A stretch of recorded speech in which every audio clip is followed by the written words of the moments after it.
The second thing God gave Adam was his character or his likeness.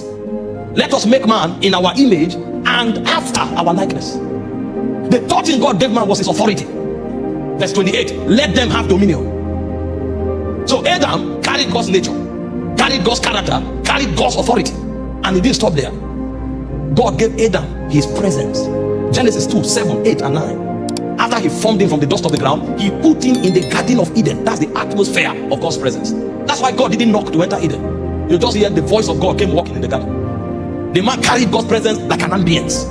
So when Adam showed up, you didn't just see God in him, you could feel God's presence, the tangible presence of God. Now the only time scriptures allowed us to look at the wonders of God's presence was when Israel left Egypt. The Bible said the tangible presence of God went before them as a pillar of cloud in the day and as a pillar of fire at night. Now because of that presence, you couldn't fight them. If they use stones, they will win you. Because of that presence, there was a law. They said he rebuked kings for their sins.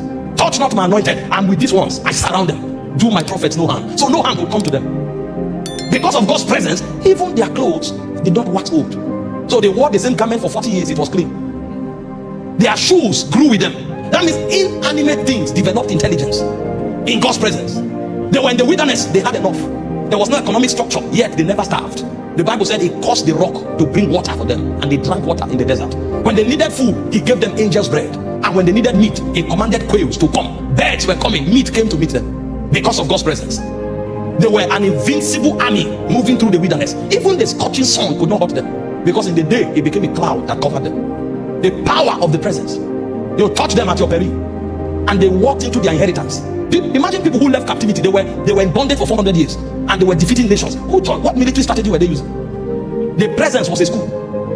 The presence was a weapon. The presence was an advantage. And Adam as an individual carried that weight of presence. So when Adam is coming, even the animals honored him. No lion was wild. No, you can't be wild when Adam is around. Lions were his pets. Even mosquitoes sang lullabies for him to sleep. Because of what the man carried. So much of God's presence. He moved like a god in the universe. All the princes marveled. What is man that you are mindful of him? The son of man that you did visit him. Who is this creature? Anywhere the guy entered, he was a wonder, because he carried God's presence. And God wanted to complete that creation.